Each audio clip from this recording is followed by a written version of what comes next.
देश को बर्बाद किया मोदी जी ने 10 साल, और 10 साल खट्टर ने बर्बाद कर दिया। ये बीजेपी का सूफड़ा साफ है, एक सीट नहीं आने वाली। क्या राम रहीम जिताएंगे?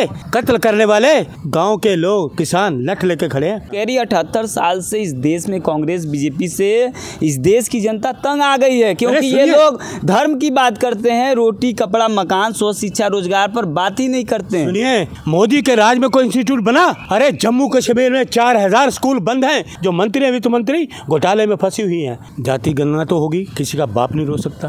जो कांग्रेस 1952 में जाति जनगणना बंद कर दी, कांग्रेस ने नहीं करी बंद। क्या बात कर रहे हैं? आंकड़ा आप निकालिए। 1952 में सरकार किसकी थी? जो मुझे नहीं मालूम। संविधान को पिछड़ों ने बचाया, आदिवासियों ने, दलितों ने। हमारे देश का कानून क्या कहता है? वही तो मैं कह रहा हूँ कि संविधान हमको बचाता है, ना कि हम संविधान को बचाते हैं। नमस्कार, आप देख रहे हैं नेशनल दस्तक। मैं हूं श्रवण कुमार और हमारे साथ बातचीत करने के लिए अरुण मलिक जी हैं। मेन स्ट्रीम मीडिया में भी चल रहा है कि जो हरियाणा है वहां पे कांग्रेस साफ हो रही है। आपके कहने से कांग्रेस जा रही है? बीजेपी का सूफड़ा साफ है, पूरी तरह से सूफड़ा साफ है बीजेपी का। अमित शाह भी लग गए, मोदी जी भी लग गए, कुछ नहीं होने वाला। देखा नहीं, टेंट खाली, कुर्सियाँ खाली, लोग सुनने के लिए तैयार नहीं उनको।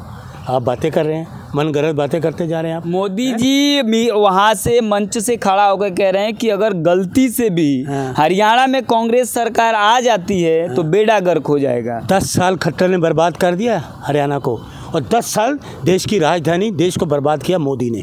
देश को बर्बाद किया मोदी जी ने 10 साल, और 10 साल खट्टर ने बर्बाद कर दिया। ये बीजेपी का सूफड़ा साफ है, एक सीट नहीं आने वाली। लेकिन देश की सुन लीजिए मेरी बात पूरी, सूफड़ा साफ है। एक आदमी संविधान की धज्जियां उड़ाता है। क्या राम रहीम जिताएंगे? कत्ल करने वाले, रेप करने वाले हैं। ये मंच साझा करो ना। मोदी जी बोले ना राम रहीम के साथ, ब्रिजभूषण के साथ बोले, कंगना रनौत को मंच पर लाए, इन तीनों को मंच पर लाए ना, हाथ मिलाए ना, पब्लिक में जाए, गांव के लोग, किसान लठ लेके खड़े हैं। करो ना मंच साझा। क्या मोदी जी की लोग बात नहीं सुन रहे? अमित शाह की बात नहीं सुन रहे? राम रहीम की बात सुन रहे? राम रहीम और मोदी जी से क्या कनेक्शन आप जोड़ रहे हैं? वो क्यों दी गई? मामला न्यायपालिका का है। राम रहीम से हर बारी चुनाव मेरे को न्यायपालिका नजर आ जाती है। उसी बलात्कारी को रेप दे देते हो 1-1 महीने की पैरोल, और उसके बाद भेज देते जेल। तो ये तो सवाल आप लोग को न्यायपालिका में उठाना चाहिए था। पूरी बात सुनिए, बहुत हो गया आपका नौटंकी नाटक। आपको बता दूं, ये साफ है बिल्कुल, हरियाणा में बिल्कुल पूरी तरह से साफ है। ना मोदी का चालू चलेगा, मैजिक खत्म है मोदी का, अमित शाह का खत्म है। क्या मुद्दा लेके हरियाणा से आप लोग वोट मांग रहे हैं? हरियाणा के लोगों से हरियाणा को क्या दिया आपने? बेरोजगार कर दिया युवाओं को। महंगाई आज कहाँ है? उन जो बेटियाँ हैं उनको यहाँ कैसे किया गया, कैसे घसीटा गया? उस बेटी को विघ्नेश फोगाट यहाँ के जो देश के लिए नाम रोशन करेंगी, उसका तुम बाल काटते हो। मोदी जी साफ साफ कह रहे हैं, हर मोबाइल पे ऐड भी आ रहा है कि अगर वहाँ पे बीजेपी सरकार बनती है तो 2 लाख युवाओं को बिना किसी कागज पत्र का रोजगार दिया जाएगा। झूठा इस देश का प्रधानमंत्री, कहाँ झूठ बोल रहे हो यार? 2 करोड़ रोजगार मिले पहले जब सेंटर में आए थे, कहाँ है वो 2 करोड़ रोजगार? क्यों झूठ बोलता है देश का प्रधानमंत्री? झूठ बोल रहा है। 140 करोड़ लोगों को झूठ बोल रहा है, और हरियाणा के लोगों को झूठ बोल रहा है। 2 लाख, वो कहाँ है 2 करोड़? कहाँ है वो 15 लाख? क्या बातें कर रहे हो? युवा डिग्री लेके घूम रहा है। वही हरियाणा खुशहाल था, बर्बाद कर दिया हरियाणा को खट्टर ने। खट्टर के कोई चेंज किया?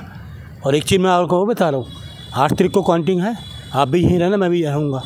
10 बजे के बाद जो सैनी है ना मुख्यमंत्री, इस्तीफे को लिफाफे में बंद करें और राज्यपाल में जाने की तैयारी करें। राज्यपाल को इस्तीफा सौंपने की तैयारी करें 10 बजे 8 बजे के बाद। मैं भी यही हूँ, और आपका मुँह मीठा भी खिलाऊंगा। लेकिन ग्राउंड रिपोर्ट से निकल कर आ रहा है कि जो हरियाणा की जनता है वो कह रही है 78 साल से इस देश में कांग्रेस बीजेपी से इस देश की जनता तंग आ गई है, क्योंकि ये लोग धर्म की बात करते हैं, रोटी कपड़ा मकान स्वच्छ शिक्षा रोजगार पर बात ही नहीं करते हैं। सुनिए, कांग्रेस ने रोजगार कांग्रेस ने दिया है, कहाँ रहे? राज करा ना कांग्रेस ने, इंस्टीट्यूट इतने बने। मोदी के राज में कोई इंस्टीट्यूट बना?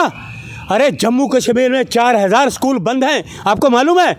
4000 स्कूल बंद है शिक्षा के, बल्कि 4500। 370 हटने के बाद कितने ब्राह्मणों को उन्होंने घर बसाया? एक ब्राह्मण को लेके गए जम्मू कश्मीर में। कहाँ है? किसी बीजेपी के कार्यकर्ता या मंत्री ने कोई घर खरीदा वहाँ, कोई रजिस्ट्री कराई? कितनी बड़ी बड़ी बातें करने वाले, पार्लियामेंट में झूठ बोलने वाले। 370 हटाने के बाद हम ये करेंगे। एक आदमी मुझे बता दो कि कश्मीर में आप जम्मू कश्मीर की बात कर रहे हैं और ब्राह्मणों को वहाँ बसाने की बात कर रहे हैं। इस देश के मूल निवासी SC ST OBC, आप कभी सर्वे किए इस देश में कि उनके पास कितनी जमीनें हैं, कितने संसाधन हैं? इनके पास SC ST OBC जो हैं इस देश के मूल निवासी। देखिए ऐसा है, जो OBC हैं कुछ भी हैं, जो किसान है, किसानों के पास अपनी ज़मीनें कहीं हैं। उन किसानों की ज़मीन मोदी जी ने खरीदी। आपको याद कराऊं, पत्रकार हैं आप, कच्छ में जब 47 के बाद भारत पाकिस्तान बना, कच्छ के किसानों की ज़मीन इन्होंने हड़पी। आप जाइए, जो कमीशन की रिपोर्ट लेके उसकी ज़मीन खरीद के उनके अकाउंट तक सील कर दिए थे, ये मोदी सरकार ने जब मुख्यमंत्री थे। आप कच्छ का इतिहास देखिए, किसानों की ज़मीन वहाँ भी इन्होंने हड़पी। किसकी बात कर रहे हैं? ये किसानों को अत्याचार भूल जाएंगे अपना। 750 किसान शहीद हो गए हैं, पहलवानों को घसीटा गया। महंगाई की मारा, सबसे बड़े दो मुद्दे, बेरोजगारी और महंगाई। 35 रुपये डीजल पेट्रोल देना कहाँ चला गया? आज वही है लहसुन 400 रुपये किलो, और उसकी जो मंत्री हैं, वित्त मंत्री, घोटाले में फंसी हुई हैं। देश की जनता के साथ उन्होंने धोखा करा। 15 लाख देंगे, दिए, फिर कहते हैं हम जुमलेबाजी करते हैं। अरे देश को 140 करोड़ को धोखा दे रहे हैं। आप देश का नाम खराब कर दिए, देश के लोगों का नाम खराब, उनकी इज्जत को, आने वाले जो युवा है उनका भविष्य अंधकार में कर दिया। लेकिन राहुल गांधी की आप बात कर रहे हैं, आम जनमानस से बात करने के बाद ये निकल कर आता है कि राहुल गांधी को जब बात स्वस्थ शिक्षा रोजगार की करनी होती है, हाँ, तो वो धर्म की बात करते हैं, और जब धर्म की बात करनी है तो वो आरक्षण की बात करते हैं, संविधान की बात करते हैं, जाति जनगणना की बात करते हैं। जाति गणना तो होगी, किसी का बाप नहीं रो सकता। जाति गणना तो होकर रहेगी। और एक चीज़ और बता दूं, ये देश धर्म निरपेक्षता वाला है। देश सबसे पहले सर पर ही है। देश है तो धर्म भी रहेगा, अगर देश नहीं है तो धर्म भी नहीं रहेगा। इस बात को याद। कांग्रेस 1952 में जाति जनगणना बंद कर दी, कांग्रेस नहीं करी बंद। क्या बात कर रहे हैं? आंकड़ा आप निकालिए। निकाले आप। 1952 में किसकी सरकार पढ़ता हूँ, मुझे 1952 में किसकी सरकार? नेशनल दस्तक के पत्रकार से सामना होगा तो मैं भी आंकड़े लेके आता हूँ, क्योंकि 1952 में फजूल बात करोगे तो मैं करूँगा उसको। 1952 में सरकार किसकी थी? जो मुझे नहीं मालूम, मेरा 56 का जन्मदिन है, मैं 1956 में पैदा हुआ हूँ, मैं झूठी बात नहीं बोलूँगा। 1952 में कांग्रेस की ही सरकार थी। राहुल गांधी के इस बयान पे आप क्या कहेंगे? जो संविधान देश की तमाम लोगों 140 करोड़ लोगों का रक्षा करता है, लेकिन राहुल गांधी बड़े बड़े मंचों से कहते हैं कि संविधान को देश के लोगों ने बचा लिया, और जो उनके कांग्रेस पार्टी के जो छोटे मोटे लीडर होते हैं, कार्यकर्ता होते हैं, वो कहते हैं कांग्रेस ने संविधान को बचा लिया। इस बयान को कैसे देखिए राहुल जी ने जो कहा ना, राहुल जी की प्रेस कॉन्फ्रेंस हुई थी, संविधान को पिछड़ों ने बचाया, आदिवासियों ने, दलितों ने, गरीब लोगों ने, उन्होंने वोट दिया देश के संविधान को बचाने का। ये राहुल जी ने प्रेस कॉन्फ्रेंस में कहा। ये देश को, पिछड़ों को, दलितों को, आदिवासियों को संविधान बचाता है, लेकिन जो कांग्रेस है उनकी वोट लेने के लिए कहती है कि उनको बचा। आप गलत बात मत करो।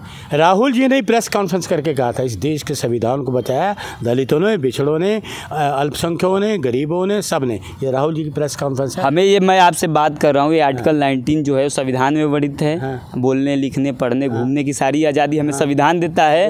हम संविधान को क्या देते हैं? देखिए संविधान से हम चलेंगे। हम संविधान को क्या देते हैं? पड़ता है ना, हमें संविधान को मानना है ना। जो संविधान कहते उसको मानो ना।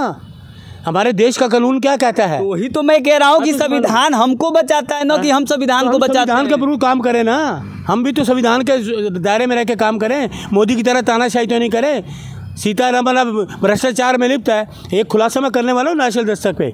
आज से कुछ वर्ष पहले जब मुख्यमंत्री बनी थी तो 56G, याद रखिए, बार बार रिपीट करो, 56G में कई ईमानदार अधिकारियों को 56G गैर कानूनी करके उनको हटा दिया गया था भ्रष्टाचार में।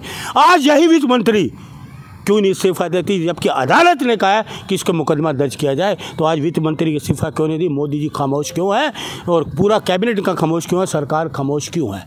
नेशनल दस्तक की आपसे गुजारिश है कि अगर इसको बचाना चाहते हैं तो नेशनल दस्तक को सब्सक्राइब करने के लिए रेड कलर के सब्सक्राइब बटन को दबाएं, फिर बेल आइकन की घंटी दबाएं।